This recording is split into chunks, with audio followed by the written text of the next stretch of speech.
extiende de alguna manera a toda Latinoamérica. Muchas gracias por darme este espacio y a tus órdenes para las preguntas que ustedes deseen y que nos sirvan un poquito para transmitir lo que estamos viviendo el día de hoy en nuestro país y lo que intentamos con mucha intensidad, con mucha fuerza, hacer para que México cambie.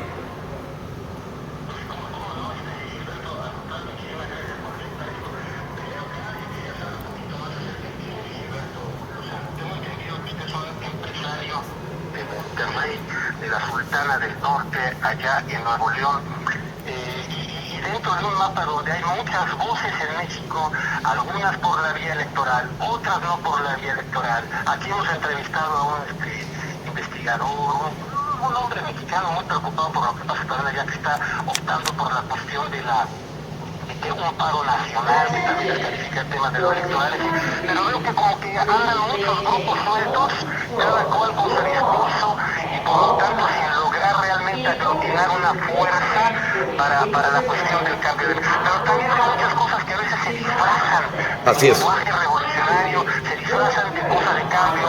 Hay personas, estoy totalmente convencido que hay intereses que no les gustaría, inclusive la balcanización de México del norte, de Monterrey, otros así como del sur. O sea, hay muchas cosas sucias en la política. Entonces yo pregunto, ¿quién es Gilberto Lozano? Con todo gusto, Rubén. Gilberto Lozano es un padre y es un abuelo. Tengo 7 nietos, tengo 4 hijos. Yo nací pues en una casa modesta, con techo de lámina en Monterrey, y pues a base de esfuerzo fui creciendo. Fui 3 años obrero, durante muchos años fui empleado, y bueno, de alguna forma en las épocas en donde todavía valía la meritocracia contra las relaciones personales y los compadrazgos, bueno, me trató bien la vida. Efectivamente llegué a los grupos empresariales grandes de México, en este caso el Grupo Alfa, el Grupo FEMSA. Yo trabajé 16 años en la siderurgia, empecé siendo analista de ingeniería industrial. Por haber sido una persona sindicalizada, pues tuve la oportunidad de ya trabajar en áreas de relaciones industriales, recursos humanos, etcétera, etcétera. En el Grupo FEMSA, pues se me dio la oportunidad inclusive de ser miembro de consejos de administración de empresas mexicanas, orgullosamente mexicanas, con una filosofía muy interesante, Rubén, que eso a veces la gente no lo entiende. Y ahorita te voy a platicar una anécdota. Las empresas que de alguna forma generaron un Monterrey industrial, un Monterrey pujante, pues entre ellas está la cervecería Cuauhtémoc Moctezuma. La cervecería pues nace de un grupo de empresarios mexicanos que tuvieron una filosofía muy importante que generó pues una generación de gente de esfuerzo, de trabajo. La revista que primero cae en mis manos de siendo un niño se llamaba Trabajo y Ahorro. Y es que la filosofía de estas empresas se adelantó a muchas cosas de la legislación, y entonces para mucha gente hasta suena muy socialista, pero la cervecería, sus trabajadores, desde siempre han gozado de prestaciones como, por ejemplo, 20 años antes de que naciera el Seguro Social, los obreros ya tenían servicio médico, tenían servicios de salud independientemente de las leyes mexicanas. 30 años antes de que nazca el Infonavit, el 90 y tantos % de los trabajadores tenían casa. O sea, la filosofía es, si crece el hombre, va a crecer la empresa como consecuencia. Y en ese sentido, yo nazco en esta filosofía. Mi padre fue un obrero, y bueno, yo por las expresiones de mis calificaciones me llevaron a que pudiera estudiar la preparatoria, y después con una beca y una parte de un préstamo estudio ingeniero mecánico en el TEC de Monterrey. Todavía ya tenía 3 hijos y estaba terminando de pagar mi beca préstamo, pero de alguna manera esta filosofía a mí me marcó, de entender que cuando tú tienes un desarrollo integral del ser humano, lo que generas son empresas pujantes, donde la generación de riqueza se reparte.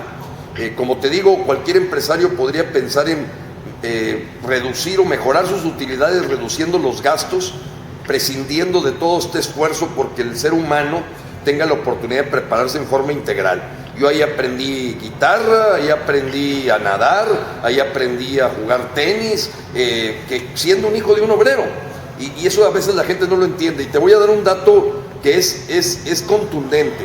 Cuando Francisco Villa hace el movimiento de la Revolución Mexicana, allá por 1913, pasa por la zona de Monterrey, y pues Pancho Villa, con todo lo enardecido de su mensaje, de su lucha, lo primero que hace al llegar a Monterrey es tratar de cerrar la cervecería Cuauhtémoc, tratar de ir contra esos empresarios explotadores, que los hay a montones en México. Pero cuando llega, los trabajadores le empiezan a platicar que pues ellos gozan de casa, habitación, gozan de servicios médicos, y el mismo Pancho Villa pregunta por el dueño de la empresa. En este caso era don Isaac Garza, ya por 1913. Bueno, pues existen fotos donde con todas sus carrilleras y fusiles, Pancho Villa está tomándose una cerveza con el dueño del dueño de esta empresa. Ahí está esa foto como una expresión de que la lucha social se combina inteligentemente cuando tienes empresarios que piensan en el desarrollo del ser humano. Ahí están las fotos, ahí está Pancho Villa brindando con los empresarios y con los trabajadores, muchísimas fotografías, porque el señor decidió que ese es el tipo de empresas que tenían que nacer a montones en México para generar un desarrollo social y económico de México. De ahí vengo, de ahí provengo. Fui catedrático del TEC de Monterrey, trabajé durante muchos años, y después, ya teniendo posiciones ejecutivas en la empresa, llega un momento en que el presidente, llega un presidente a México de nombre Vicente Fox. El señor Vicente Fox busca a los empresarios importantes de México, y en particular a quien era mi jefe, don Eugenio Garza Lagüera, hijo de don Eugenio Garza Sada, fundador del TEC, y le solicita que por favor analice unos expedientes de personas que él pensaba le podían servir a su gabinetazo. Y ahorita lo digo con sarcasmo, lo de la palabra gabinetazo. Y bueno, ese trabajo, por el tipo de funciones y responsabilidades que yo tenía en recursos humanos, me tocó formar expedientes de gentes como Reyes Tamés, que fue secretario de Educación, de Ernesto Mártens, que fue secretario de Energía, etcétera, etcétera, etcétera. Yo fui a presentar esos expedientes al presidente electo, y bueno, como que el señor le pareció que yo pudiera ser una persona para incorporarme al gabinete. Yo le dije al presidente Vicente Fox que yo no voté por él. Ya te imaginarás la cara que puso. Me preguntó que si yo había votado por la Bastida. Le dije que no, yo no había votado por nadie, que no tenía credencial de elector. Me dijo, pero ¿cómo es posible que un mexicano no tenga credencial de elector? Le dije, bueno, es que no creo en los partidos políticos, no creo, porque yo los veo como un vil teatro, como un juego de intereses económicos, en donde los políticos simplemente le quitan el producto de su esfuerzo y del sudor a los trabajadores para convertirlos en dinero que se va a los partidos políticos. Sin embargo, me pica el orgullo, me ofrece la posibilidad de hacer algo por México. Debo decirlo con todas las evidencias, que acepto irme ganando la tercera parte de lo que yo ganaba como oficial mayor de la Secretaría de Gobernación. Duré exactamente, Rubén, 3 meses, siendo mi jefe directo Santiago Krill. 3 meses me fueron suficientes para presentar mi renuncia irrevocable, al darme cuenta que esa esperanza, esa ilusión de que hubiera un gobierno alternativo, una alternancia que en México no se había dado durante 70 años, pues los alumnos del PAN salieron peor que los maestros del PRI. Y esos 3 meses me permitieron meter la mano hasta la cocina, porque la posición te permite introducirte a los archivos del CISEN, del Archivo General de la Nación, de ver cómo se generan las negociaciones, y yo salí asqueado, estimado Rubén, asqueado, porque lo que veía...